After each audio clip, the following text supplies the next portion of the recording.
Welcome to the podcast where we take a deep dive into the stories behind construction business leaders.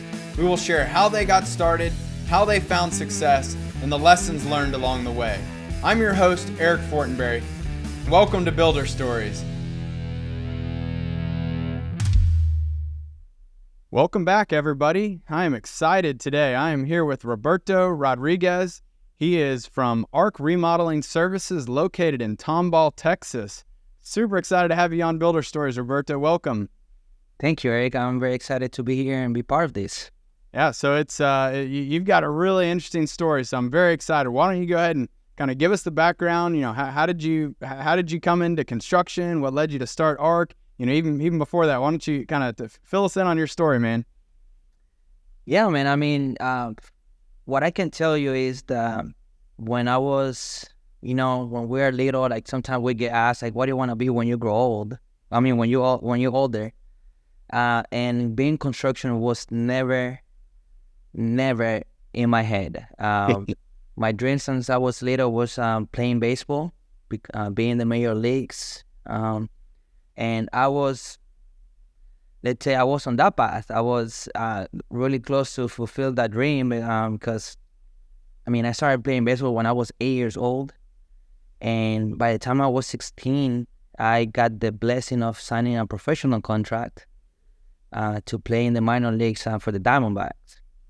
And at that point, that dream of becoming a baseball player since I was little, it came true at that point, So now the next step was like fulfilling the dream to get to the major leagues. So that didn't happen. Yeah, I enjoyed 6 beautiful years of professional baseball. I could tell you it was a great time. And then after that was done, that's where I landed in construction. I can tell you I spent maybe 2-3 years like trying to overcome that crushed dream of not playing baseball, and depressions and things like that. And one of the things that helped me go through that depression was HGTV.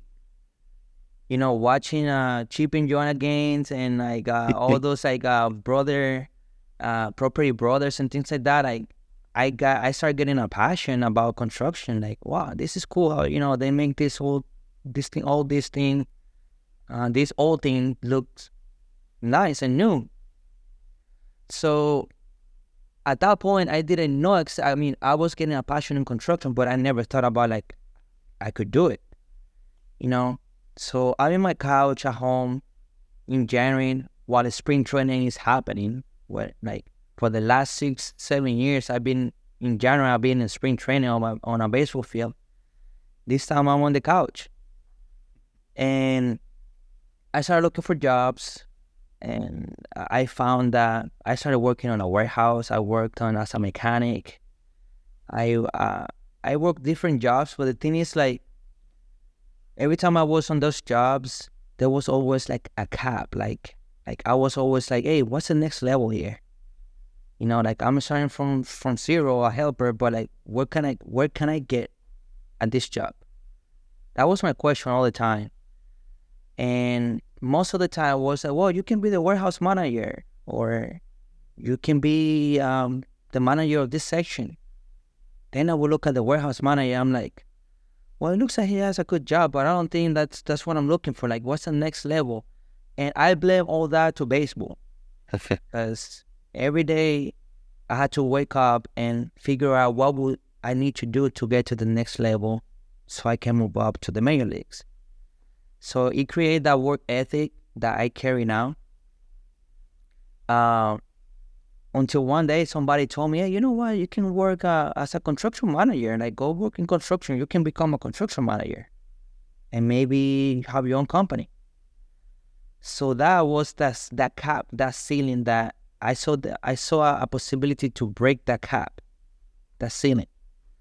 And I said, okay. I was blessed to have a brother-in-law that was a GC in Virginia. I moved from Arizona with my family to Virginia to learn construction. So I started with him there as a golfer. Go for this, go for that, all that kind of stuff. Driving a truck, picking up drywall and things like that. But then like my hunger was so big into like, okay, what's the next level, that I would finish my runs as soon as I can. And at the end of the last run, I would stay on a job site with the lead guy. Just say, hey, teach me, like I want to learn what you're doing. So in a matter of a year, I was able to drop off the truck and start working as a helper on the field. And it took me 3 years to become a really good helper. And then from there, I think I remember once I learned how to tape and float, because I feel like that was one of the hardest trades to learn. I decided to basically go solo, like go and open my company. Let me get my own clients. And that time I was back in Arizona when I did that. And 2 weeks later, after I opened up my company in Arizona, the Hurricane Harvey happened in Texas, in Houston. No? Major damage, crazy hurricane. So at that point, I'm in Phoenix thinking, well, I opened my own company, but I have no clients. I have no marketing. I don't know what to do here yet. Let me grab whatever saving I have at the time. I think I had like $1,500. Let me rent a U-Haul, put my trucks, my tools there, and let me try Texas for 3 months. Like, let me help over there because, people need help. Yeah. And I don't need any marketing to get jobs right now over there. So I told my family, hey, kids, my wife at the time, I'm going to go just for 3 months. I'll be back. The thing is, once I landed in Texas, I didn't know anybody there. It was just, maybe I had a one contact, one project manager that was supposed to give me jobs. But then once I'm in Texas, things weren't exactly how I expected. Cash flow wasn't really going on. Like the payments were going to be like a month later or something like that. Okay. So I'm here in Texas staying in a, in a weekly hotel, thinking I was able to afford it with my $1,500 because I was going to get paid maybe like next week. But no, like the next payments were going to be like months later. So I had to leave the hotel and then stay on a mall parking lot. And that mall was being used as a refugee station for all of the people that was affected by the hurricane. So that was like my daily routine. And for the next month or two, from that parking lot, go into a gas station, shower, and then from there go to work. But then things got better. I started getting more jobs. I started getting more cash flow. And those 3 months became 6 months. And that 6 months became, I've been in Texas now since 2017 2017 when Harvey happened. And from there, I was able to jump from being a subcontractor. In 2020, I became a GC. And now it's been 4 years being a GC. My company is growing, and I could say that all of those moves that I made and all those struggles that I carried at the beginning, it's all worth it because now I'm able to fulfill my dream of being a contractor, which this replaced baseball. Like I was able to heal baseball with construction. And to me that's powerful because construction for me is not like a job thing. It's like a passion now that fills my heart, and I feel like I'm now playing in the major leagues, but with contractors, like in the construction league, let's say. Man, that's awesome story, Roberto. I'm just like, I'm so honored to know you. That's like the entrepreneurial success story of the year right there. Like to go from nothing, to literally, move to a whole new place, learn a whole new profession, build it from absolutely nothing to go from a gopher to subcontractor to GC, owning your own business. I mean, having great success now. I mean, dude, that's incredible, man. Incredible story. And, I think you're so right. It's all about, your mindset and how, you always focus on, your goals and where do you want to go? What do you want to be? And like, you just continually overcome challenge after challenge after challenge. Like there was clearly no stopping you. You were going to get there. And I hope everybody hears this and realizes, even if you're going through a tough time right now, this month, this year, like you just got to stay focused and keep going. Don't give up. Don't just throw in the towel. Like, so I'm curious though, like, can you tell us a little bit more about like how, specifically like with construction? I mean, it's your new passion. I mean, what about it? Like when you wake up every day, what are you the most excited about? And what is it that kind of that fuels that, that intrinsic drive that you have? What motivates you? Yeah, no, it's like, for example, like, again, it's hard for me. Like now since I spend like half of my life, let's say, playing baseball, like a lot of the things that I do kind of I could compare it or use baseball as a analogy, as a reference. Yeah.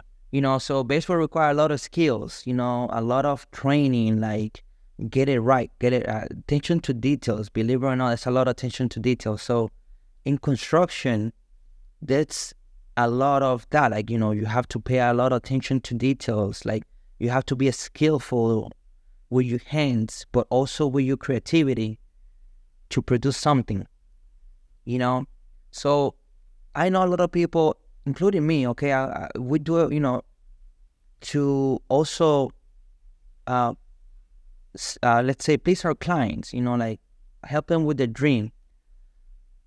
But to be frank, I'm pretty sure like a lot of us, have the internal passion before the clients, Sure. Like before pleasing the client. And mine is the freedom to be creative, to overcome challenges. Like I think I have a passion to overcome challenges.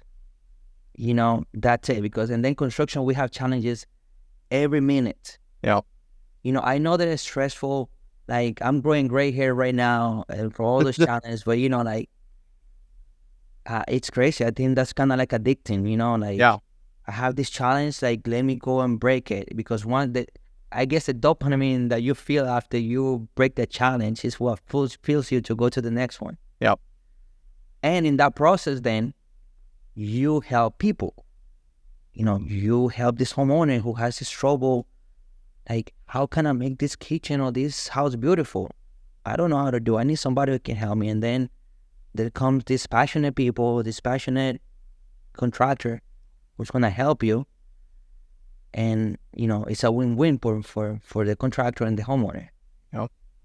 It's so interesting. I think as a fellow entrepreneur, I've found that a lot of entrepreneurs are really fueled by kind of just constant change and like you just have to figure out one thing after another, and the things that get thrown your way just don't ever seem to stop. And so it's all about how do you handle it, and you can either let it overwhelm you. Okay. And stress you out and cause anxiety, or you can approach it as like, hey, this is my next at bat. This is the next challenge. Like, how am I going to break it down? What am I going to do? How can I, overcome this or overcome that? Like, and you clearly have that mindset that like it's like a fuel instead of a hindrance. Exactly. Instead of being scared and like, well, I don't know what to do exactly. It's like stand tall, stand strong, stand calm, and yeah, I let's say I trade the word problems and issues. I trade those words for the word challenge. Issues, challenge. So what's his challenge today? And let's figure it out. So what are you focusing on these days in regards to work, or what type of work? I mean, obviously you're in remodeling. Is there anything in particular that you really like to focus on? Are there things that you try to stay away from? How does that look? Yeah, so Look, as of today, I'm in a transitional stage where for the last 3 years, I've been focusing on kitchens and bathrooms. Mm-hmm. And at the end of last year, I got the opportunity to bid new construction work. Well, let's say there were additions that became new construction, like major additions that at the end of the day, we had to knock off the whole house down and build new. So as of today, I'm building my first 2 homes from ground up, Nice. 2 custom homes. And as of right now, then, like I'm transitioning my company for remodeling services, Ark Remodeling Services, to Ark Design and Construction, because I want to be our all-in design build company, Mm-hmm.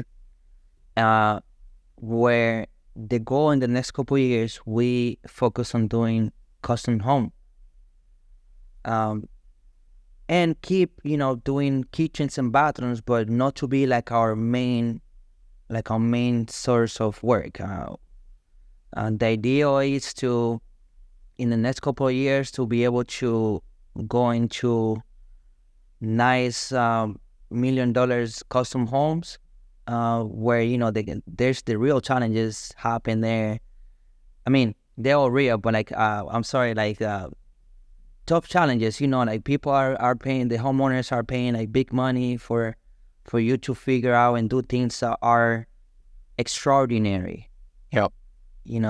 Not just the can line right here on the ceiling here and there, detail work that really push your limits. I mean, it's definitely, I would say, a lot more details when you look at the overall scope. But, I hear all the time from builders that they actually find that new builds are easier than, having to go into someone's existing, home and figure out how to tear it all out and rebuild it all while the customer's living there, and then you've got a bunch of constraints, versus like, hey, we can start with a set of plans, design this from the ground up and go build it out. And you're just kind of managing, obviously there's a lot more to it, but I do think, it'll be a nice sort of kind of blend to be able to kind of work with both. Do you think you'll eventually try to move out of the remodeling side, or will you kind of keep that, because you're probably going to keep getting a mix of both of those, types of customers? Yeah. And that's, again, like, let's say maybe if we have these conversations in 2 years, 3 years from now, I will have a better answer. But as of today, how I feel, it's like I have also that passion to connect with my clients. Yep.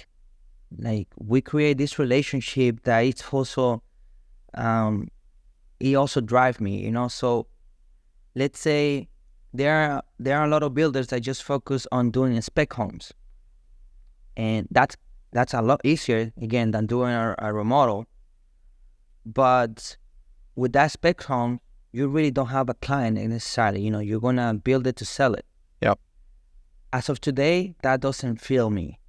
The 2 houses that I'm working on right now, there are 2 families, 2 completely different families. One is like family has 4 little kids and a couple, and then another one is like 2 grown, 2 adults and the parents that are older. And these houses are their dreams. Like this is what they've been saving and envisioning for a long time. So that I'm part of creating that dream for them, that fills me a lot. Yeah. So that's why I'm like, okay, I want to be a builder, but I want to be a custom builder for a homeowner. Like, you want to build your dream house, I want to do that. Yeah. I think some builders will find that a lot more stressful, more challenging also than just building a spec home from ground up, because at that point you can do it just kind of however you, the builder, prefer. Like you're your own client at that point. But today, that passion to create that relationship with the client is also that drives me every morning too. Sure. And what's your team look like today? Is it just you? Do you have other employees? How are you getting the work done? Are they employees? Are they subcontractors? Yeah, so I have a mix of subcontractors and in-house workers. I'll call the in-house worker my handymans. So I have currently 6 handymen who help me around, with punch lists and let's say the stuff that the subs exactly not gonna do. But then, I have all the trades. I've been blessed also to be able to have a good relationship with every trade that I need to build a house, from foundation all the way to painting. So I mixed the two together, and we have created a solid team that we are all like in the same page. We are aligning with the vision. Yep. And I'm able to basically like let them be confident in the work. Like they are the job site. We understand the vision that we want our clients, the experience that they want to have.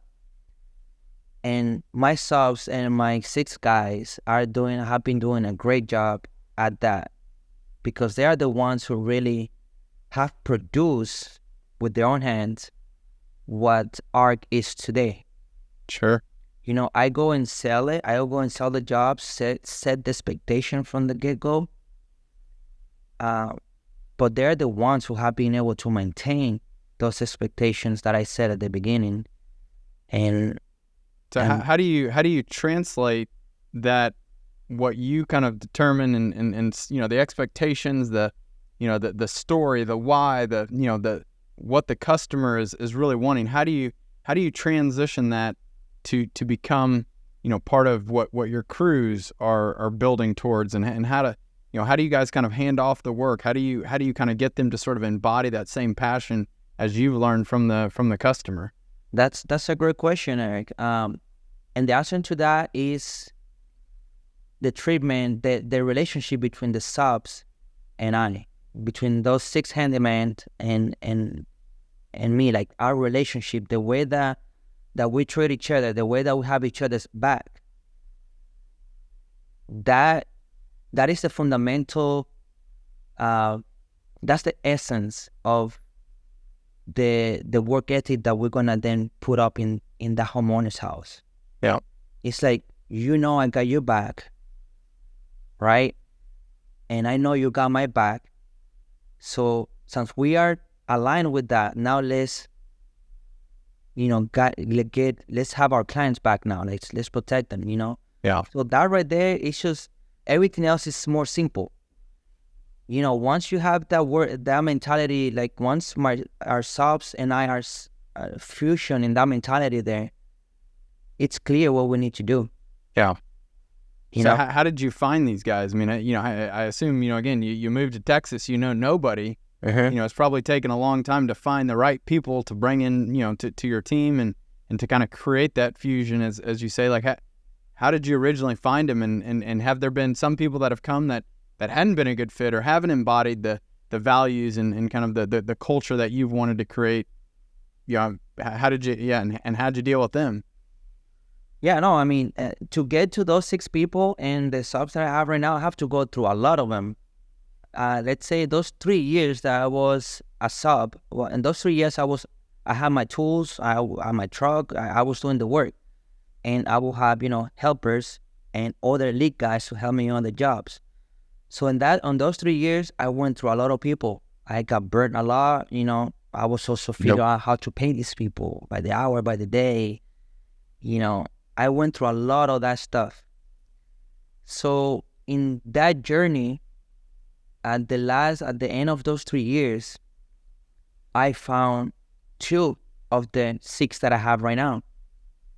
And, just by, I think everything boils down to trust. Trust. Like, they were able to trust me. Once they trust me, they open up. And then I was able to trust them. They were, like, let's say, vulnerable, like they will come up and tell me their struggles with, let's say, with a job or with the money, with the payment, all that kind of stuff. And we were able to just have like transparent communication. So our trust got so tight that, let's say, those 2 guys are my main, like, they go along with me to what Ark is today. Yeah. So that process helped me then to vet other people as we were going along. So it's been so far Ark is 4 years old. So in those 4 years, it's, every year I find somebody that could earn that trust, and then it becomes part of the team. And once they're part of the team, the whole thing is about like keeping them part of the team, like, because that's the hard part too. Like, how do you, let's say not always we have work and things like that, how you keep them to be like loyal and to stay around, or maybe, they go find jobs somewhere else, but whenever you need them, like, they know it's important, and they will make space to help you. So what do you think, why or how have you built that loyalty with them? Is it, and how are you engaging them and kind of keeping them sort of where you're their priority? Yeah, so look, what I have found, that is the what could I say, like, I think the secret sauce on that is honesty. Like, a lot of us think that if we hide something, or if we like don't tell something to a contractor or homeowner or something, like we will be better off. For example, if I cannot pay somebody on Friday, let me not tell them, because I don't want them to be upset at me. Or if I think that they're charging too much or something, let me just not tell them and just let them go, and he's not gonna hear from me anymore, Yeah. So I don't think that's honest. So if you're a sub or one of the handymans, and I tell you, hey, look, right now I am struggling with cash flow. I'm transparent with you, like, we are struggling, and I'm not gonna be able to pay you this Friday. You know what? I cannot pay you until up 2 weeks from right now. And generally, it's because I can't, not because I'm holding the money or something like that. Yeah. So that transparency, they can sense that. The workers are there. They've been burned a lot, and they can sense when somebody's, just being blowing smoke to them. Yeah. So that transparency, that honesty, in a lot of it, in the part of the money, that I think open up the door for them to build that trust to you. Another thing is like, okay, let's say you go with your cash flow. It's Friday. It's time to pay. You send that paycheck in the morning before they even go to work. And also gratitude. Like, you go to the job site to look at their job. You see something good, hey, let them know. Hey, I love what you did there. This look amazing. Like, thank you for that. Yeah. And I think that goes a long way. Just being grateful with your own words. Tell them directly at their eyes and shake their hands. What they're doing, it's great. Besides that, if you want, you can give them some extra money at the end of the day. Hey, here's another $2 so you can get some beer on your way back home or something, Yeah. Here's a gift randomly for something. Those things, like knowing that they are being appreciated.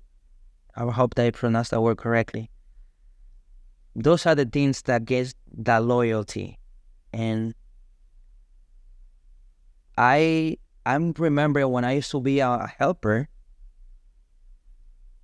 there were some bosses that, like, I would spend hours trying to do something like very neatly, and they would just go and wouldn't say anything. Let's say that I'm not waiting exactly for like a pat in the back or something, but like, let's say that I will work really hard, but they will show me somehow that they didn't really care about that effort. Yeah. So I would say, well, if they don't care, why am I here stressing so much about something that my boss doesn't even care? Yeah. So my attitude towards that job will change. So when my I had some bosses that were like, will be grateful, show their gratitude, or acknowledge my effort. I will be more excited to do more of that. Yep. So interesting how people don't realize, but like giving gratitude and recognition and praise and appreciation, like that costs you nothing. Nothing. You're going to get the highest ROI on investing a little bit of your time to just recognize and thank people. And you're going to just get tremendous value and loyalty and create, just that is what it takes. Like people want to have meaning and purpose in their life, and money is very important to most people. But at the end of the day, like you can also appeal to that emotional side, that psychological side where, nobody wants to be in a situation where they feel like they're just, not valued and not appreciated, and they're spinning their wheels and why are they here, versus like, hey man, like you did an awesome job. Like, thank you so much. Like that is, it just goes so far. And I find that not enough leaders, understand that and take the time to go out of their way to recognize people on their team. Here at Job Trade, we have a Who's Kicking Ass box. And every week throughout the week, people can write a little note about someone, just a little anonymous, they drop it in there. And then we do a weekly team lunch. The beginning of every team lunch, I read out every single one, and the first one draw, they can either pick a Starbucks or Chipotle gift card. But like, again, it's just about creating that system to recognize people, and, they get rounds of applause. And it's like the things that like, hey, they went above and beyond. They out of the normal kind of duties, they did something that deserves some extra recognition. And I think, our team just really, really loves that and thrives on that. And it's a great way to make sure that everybody can get that recognition, even if I didn't see it, we can now sort of surface it with the whole team. Yeah. And I mean, that's a great approach towards that, because I mean, in the core of us as humans, like recognition, feeling appreciated for something that you do, I think that's embedded in our DNA. I know people say like, oh, I don't do things for anybody, but like, man, when somebody tell you great job, that looks nice, you cannot tell me that spikes something in your heart or on your thoughts, your feelings. And that comes from when we're little, with the parents. We want to like, hey, what do you think about my drawing right here? And school, getting good grades in school, like, hey, what do you think about my test? Yeah. So now we spend most of our life right now working. Yep.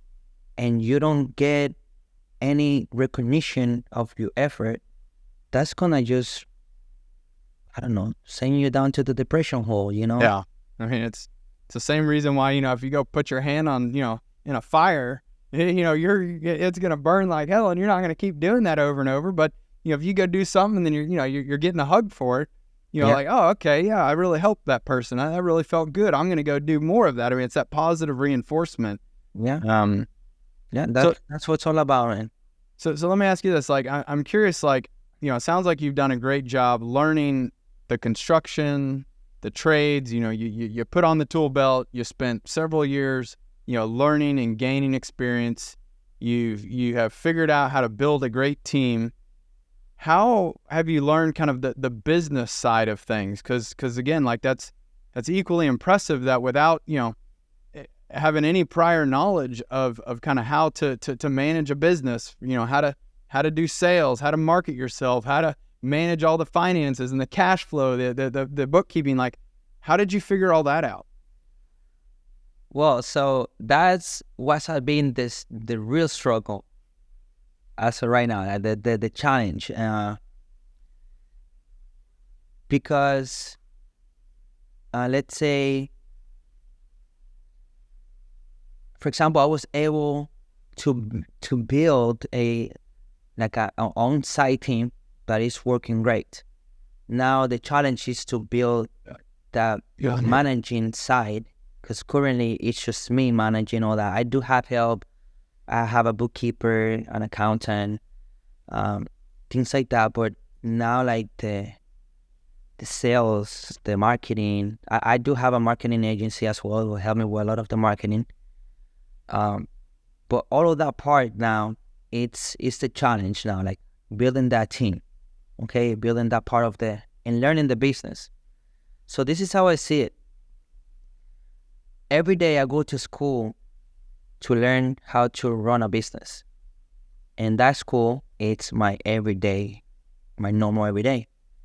So I use this analogy, like when you go to a school to learn something, you have to invest two things, time and money, right?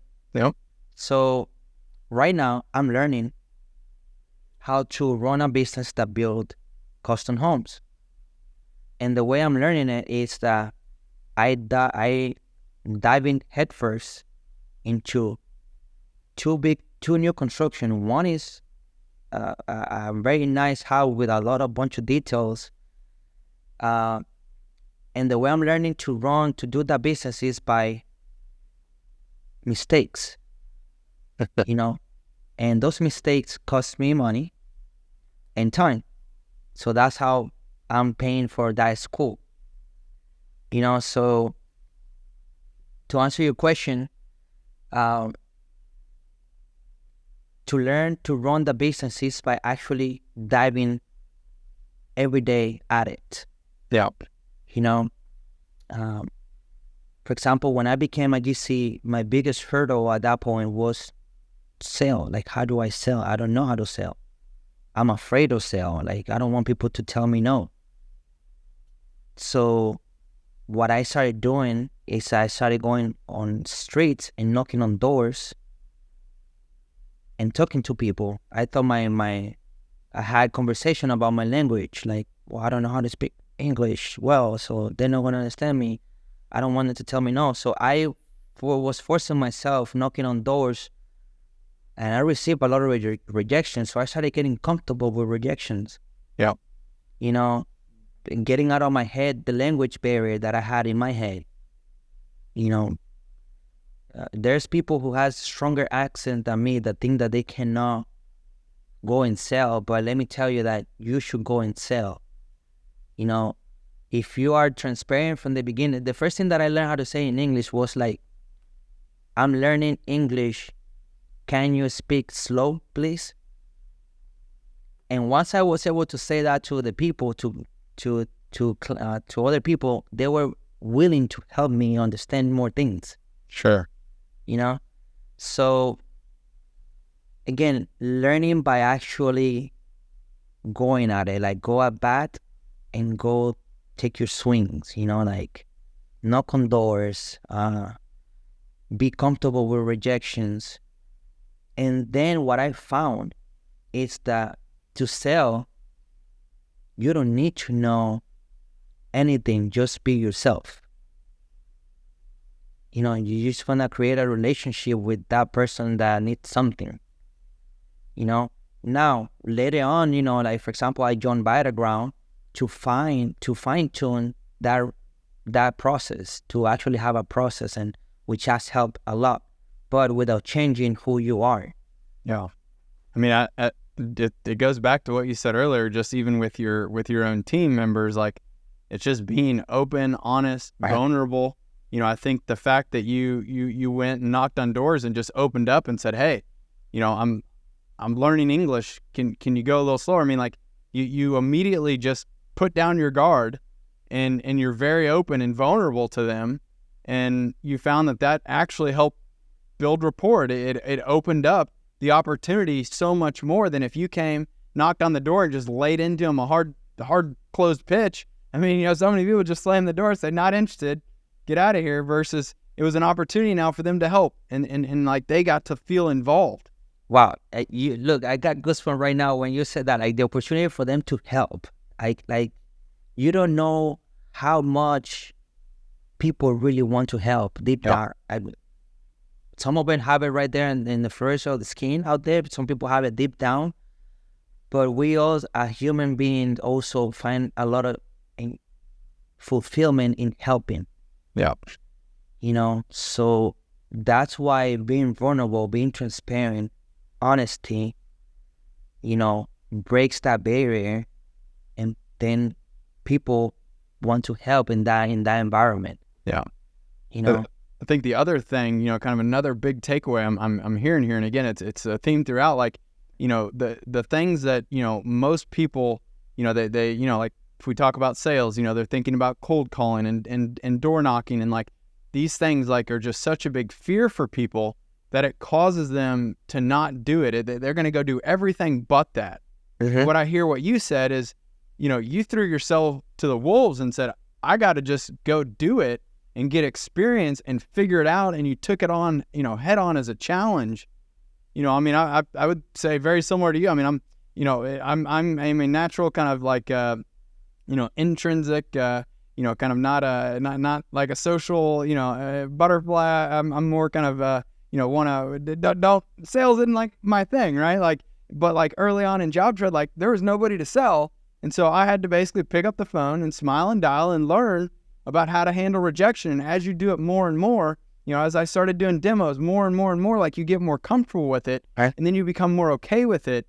And it's like, and instead of kind of, turning away and turning your back on the things that you fear the most, you just got to embrace them. Exactly. And you got to go at it. And, it's, I would say it's great that now, I can be an extrovert, and I can go and, go to conferences, go to trade shows, go and sell. Like if I need to sell, I can go sell. Now is that where I prefer to be? No, I'd rather kind of be focused on, product and other things and manage, but like that's like the point is that you embrace these challenges, and that's what's made you so successful. That's how you have been able to just so quickly go from, gopher to business owner, selling multi-millions of dollars. I mean, that's incredible. But that's what it takes. Yeah, it's like I think it's like becoming friends when you're fierce. Yeah. It's like I'm afraid of selling. I'm afraid of speaking. Well, grab it by the hand or put it right here, like under your shoulder, and let's work together here, because success is in the other side of you. So. If I let you go ahead and be afraid of me, then I'm just gonna be stuck in the same place. So I think us entrepreneurs, and if we let fear to overcome us, like that's that cap then that we're gonna hate. Yeah. And that's it for us. So I'm curious. I mean, because let's see. I mean, you've been with Job Tread for since I guess 2022. How did you figure out like that you needed to implement systems and processes, and again the notion of using software? Like how did that even like come to you when you're in the mix of learning the trades as well? Well, first of all, it's like the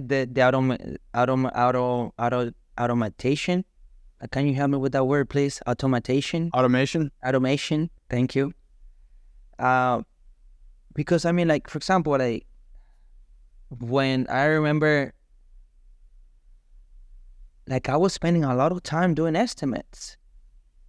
Like on an Excel sheet, and my phone and my phone notes, doing estimates there, so the work it's the day goes fast. Like when it hits 8 a.m. my phone starts ringing, and I say, well, there's the day coming already, gotta be. So spending a lot of time on this Excel sheet or writing things down was like, I didn't have really no time to do anything else. So I started looking into like what automation systems are out there to do this. When I started looking for that, I didn't find you. I don't think you guys were out yet. I started with Building Train, I believe it was. But then you guys came along, and that was like, I don't know, like a miracle, I would say at that point, because I think the other stuff was really complex.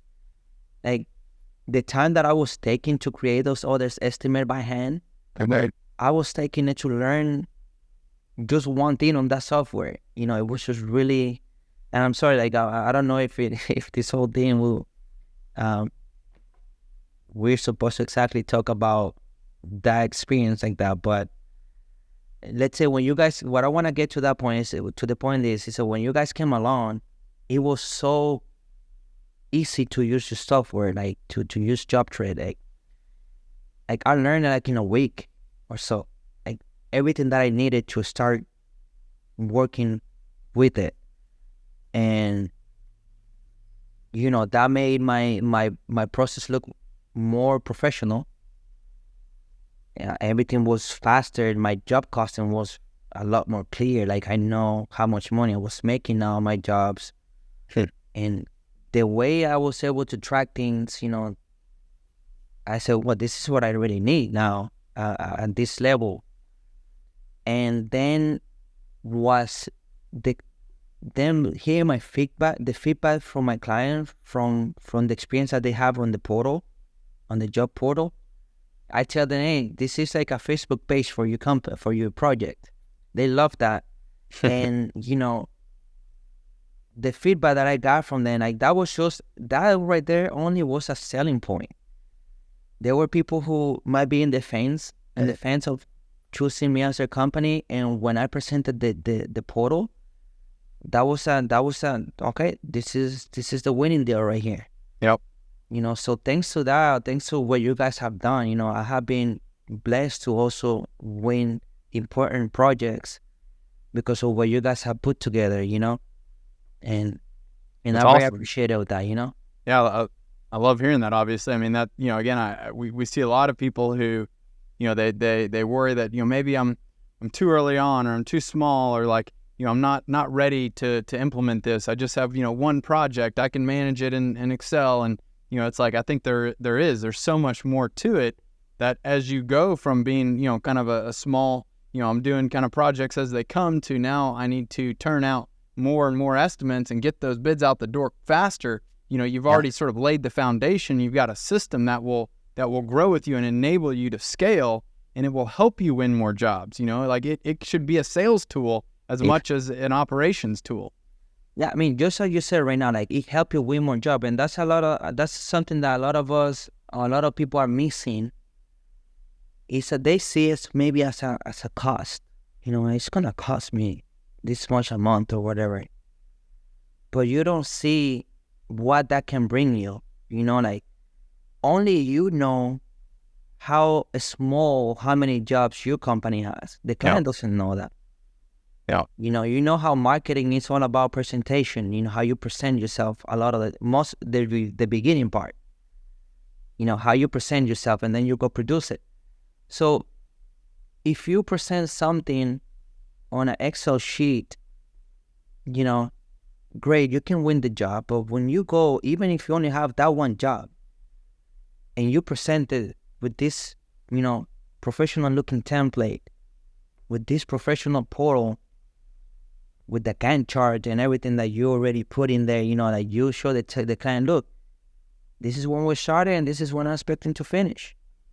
Yeah. When you go and present things at that level, the client don't think that you only have that job. They probably think that you are like, man, this person have stuff put together. This is a legit company.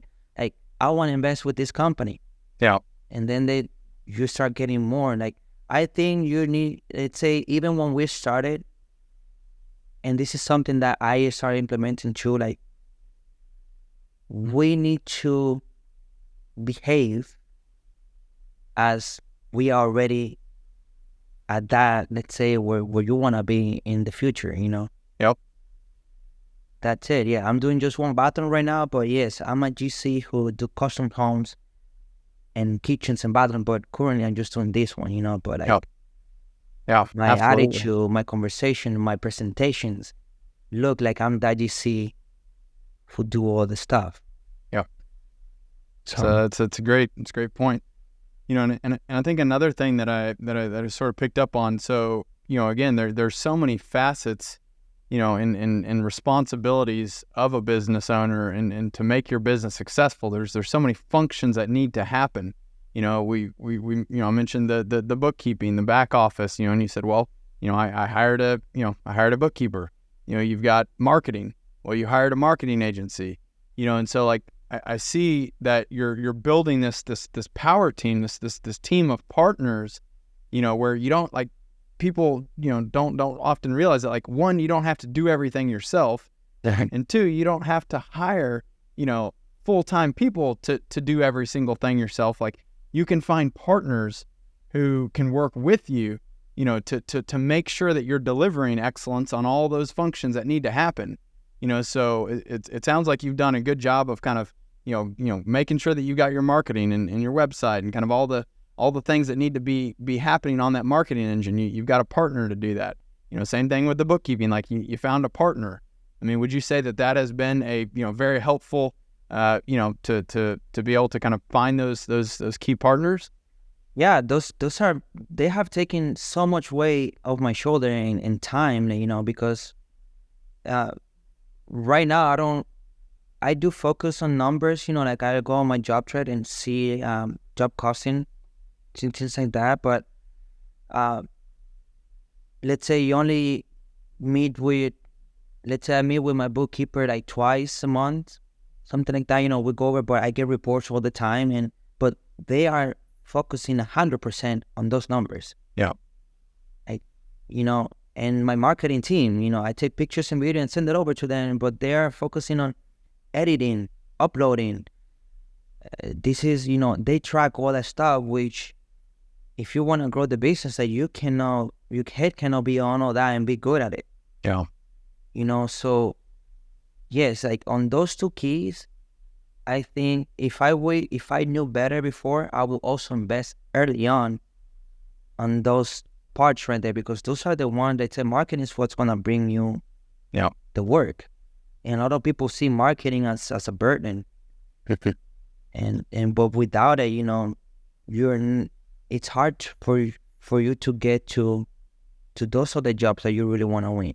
Yeah. I think it's really important too that people still, invest some time into understanding what they're doing and understanding the metrics and the numbers and the KPIs and the things that are really making the biggest impact, so that you know what's going on, but like you don't have to spend all of your time doing the blocking and tackling, the day-to-day execution of it. That's where, again, you can find somebody who can help alleviate that burden from you. But like, again, you want to find the partners who you want to work with and are going to be good at sort of helping you learn and kind of teaching you as you go along the way, so that you know what's going on. Exactly. You said that you don't have to know the ins and out of all the technical stuff that marketing do or bookkeeping do, Like, for example, with my marketing agency, we just have conversation about, look, this is the language we want to use. Like, this is how we, for example, at the beginning, there was a lot of like, we do, we are best, we are this, and that. And we just admit to say, hey, this is not how we want to sound like. Yeah.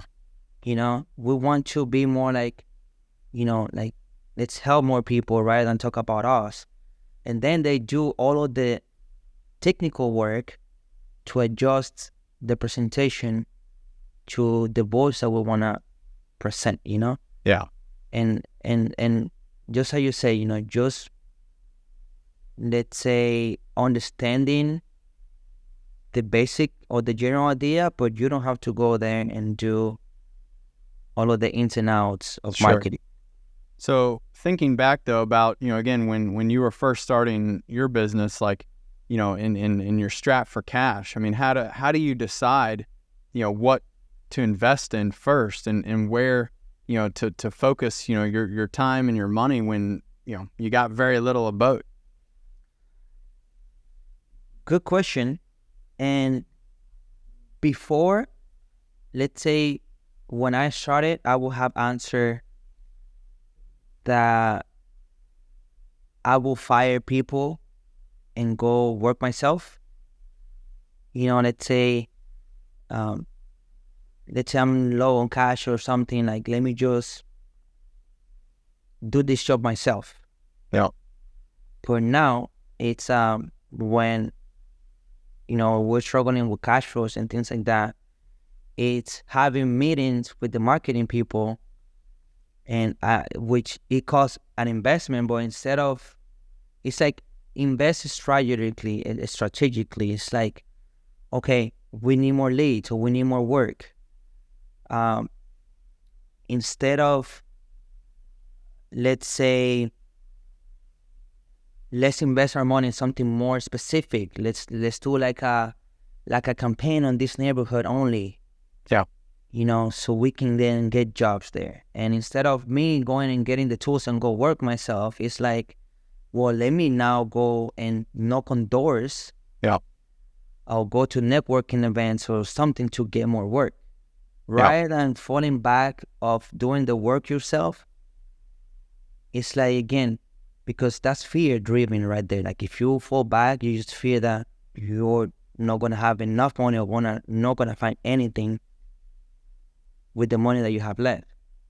But so far, in 4 years that I've been at GC, actually no, 7 years since I quit my job and began to go solo where I don't have a secure paycheck, as long as I do my homework every day, and when I say my homework, it will be like doing a phone call, knocking on a door, putting a post on the internet or something.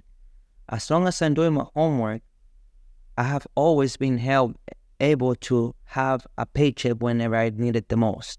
Yeah. No matter how low on cash I has been, just do your homework, and it has been fine for 7 years so far. Yeah. So it sounds like, I mean, it's don't pull back on sales and marketing, double down on it. Yeah. And just go make it rain and go focus on bringing in more business instead of trying to cut back the payroll, cut back the people going out doing the work. Because, like, sure, that might save you $1 on this job, but you got nothing in the pipeline for the next job. And it just creates this downward spiral versus, again, get creative. Maybe you can, again, negotiate, some sort of a payment plan with the marketing agency. Figure out how can I free myself up to go get more sales, go call those past customers and ask if they have referrals, who they may know, like, focusing on those neighborhoods that you've been doing work on, like doubling down and putting more into it instead of less into it is really the key to working through it. Exactly. And it falls down to that transparency and honesty again. Like, not long ago, I went through a time where there was no work at all for like 3 or 4 months. Like, it was really bad. And again, instead of calling my marketing agency 100% as, hey, look, this is what's going on. How can we go through this time together? Yeah. And again, things like that, like payment plans. Hey, let's cut perhaps on this campaign, and let's just focus on this one. Like, let's say we can cut budget in some things that are not that important in that moment, and just laser focus on ones that could really give you back. And with the workers, let's say also, we're not gonna go and let's have 10 people working something here, because when we only have one job or something like that, it's like you're not gonna shoot yourself in the foot. But also being transparent with the workers, it's like, look, right now we don't have that much. I'm gonna keep you guys busy anyway. Perhaps, look, like, you guys can work these days and you guys other working these other days, so we all have a paycheck at the end of the week or the end of the day. But this process is gonna take maybe 2 or 3 months. Are you guys willing to do that? Having those type of conversations where everybody has the expectation that the next couple months are gonna be challenging. Yeah. Then that's how you go through those process, because after that, summer comes, more jobs come in, and just raining work everywhere.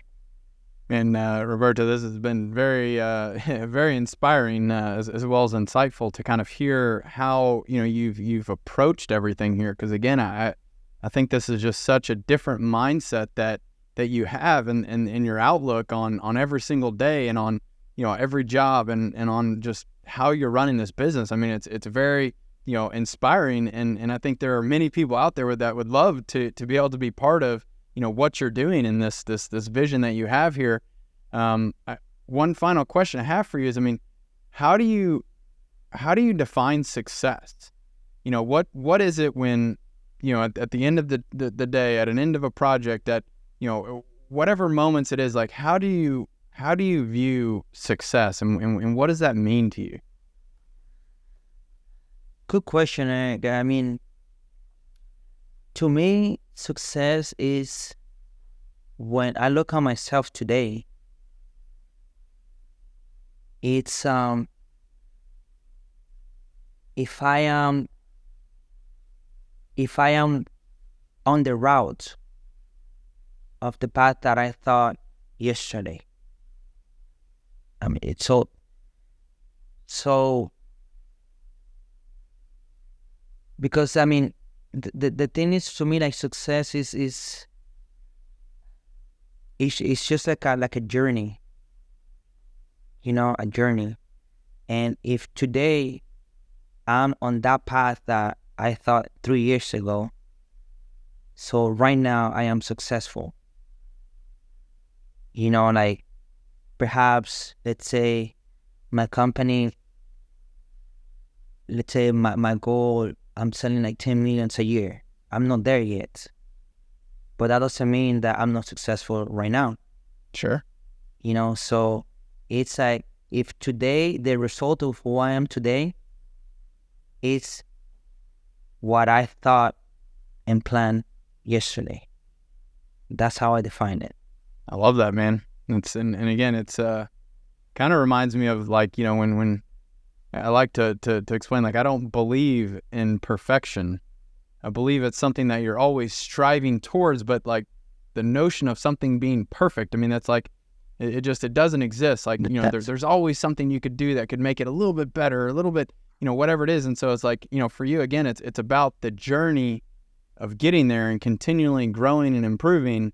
And as long as you're on that path, you're successful. And that's, to each person, they can define their own success and their own journey, and you just got to stay true to it. And yeah, that makes total sense. I love that definition. Yeah, thank you. And that way, that will be unique. Just how you said, each person can measure their own success personally, like, not comparing to anybody. Yeah. As long as tomorrow you are, or today you are, on that path, and moving forward, you're very successful at that. Yeah. So look, one more question, just kind of wrapping up. I mean, you have shared just tons of gold, nuggets of information here.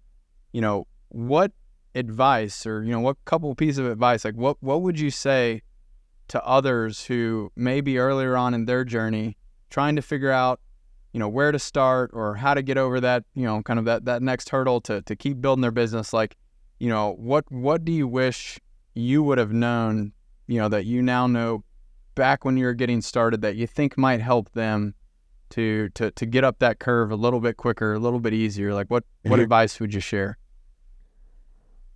So I would tell them to don't overthink stuff. Like, just keep moving. Like, go into action. Like, you don't need to have it all figured out. Not at all. Just believe in yourself. Like, like, in your life, like, wherever you are right now, you have made it to that point somewhere, all through all the struggle that you have. I'm pretty sure since you were little all up to today, you have overcome a lot of challenges. So that means that you can do whatever you can, whatever you can do, you can do whatever. So the next step, the next thing that frightens you, in the other side of that, like happiness, joy, motivation, is right on the other side of that. So don't hesitate and do it. Like, take that risk. Without taking that risk, you wouldn't know, you really wouldn't know what you ever could have been capable of doing. Yeah. So that's what I will, say. And also, as a business owner, try to avoid as much as possible to do the work yourself, exactly like the actual handwork yourself, like work on your business, not in it, as we all have heard that expression, because later on it's very challenging to make that transition, like from the field to the business owner. Yep. So the earlier on that you can start delegating things, having other workers do the on-site production, have a team helping you with things. The sooner that you are able to do that, sooner you're gonna reach the goal that you have in your business. Help. And couldn't have said it better myself, Roberto. That's great advice. And again, I want to thank you for coming on here and sharing your story. I have had multiple times where I've gotten goosebumps just hearing you talk. Like, this is it's such an inspiration. It's an honor to have been, just a partner and a little fly on the wall watching you build, such a successful business from scratch. It motivates me, motivates my team. I hope everybody out there who has listened to this can walk away and implement today some of these lessons, because you are case in point. Like, when you work hard and you focus and you devote yourself to doing what's right, being open, honest, transparent, always learning, always growing, embracing that challenge, like, that is how you achieve success. And I have no doubt that you will continue to be wildly successful. I can't wait to see where you're at in 5-10 years from now, because it's going to be awesome, and I already know it. But again, you're successful today, and you should be very proud of what you've built. And I'm so honored to know you and to be able to work with you, at least kind of through JobTread, because it's very inspiring to see successful entrepreneurs such as yourself who have truly built a great business from scratch against all odds. You started with nothing, and you've created a very valuable company, and you're adding a lot of value to many, many people's homes and their lives by what you do. So, again, keep it up. And, thank you for opening up and for sharing this with everyone. No, it has been my pleasure, Eric. Thank you so much for inviting me on this, and I have a much respect for you as well. I see how you have built this JobTread company as well, like, from scratch, and how you're growing your team. So I feel inspired by you as well, and hopefully with this, what you're doing right now, with this podcast, and I hope that a lot of people are getting that push, that motivation that they need to go out and do it, because we all can. Like, there's enough out there for all of us. Yep, absolutely. Thank you for having me, Eric. Thanks, Roberto. You're welcome. Thanks for joining us for this episode of Builder Stories. We hope you enjoyed the conversation and gained valuable insights that can help you in your journey along the way. Don't forget to subscribe to the show and leave us a review. And as always, if you or someone you know has a story to share, please contact us at builderstories.com. We'd love to hear from you. I'm Eric Fortenberry, and remember, every builder has a unique story. Keep building yours.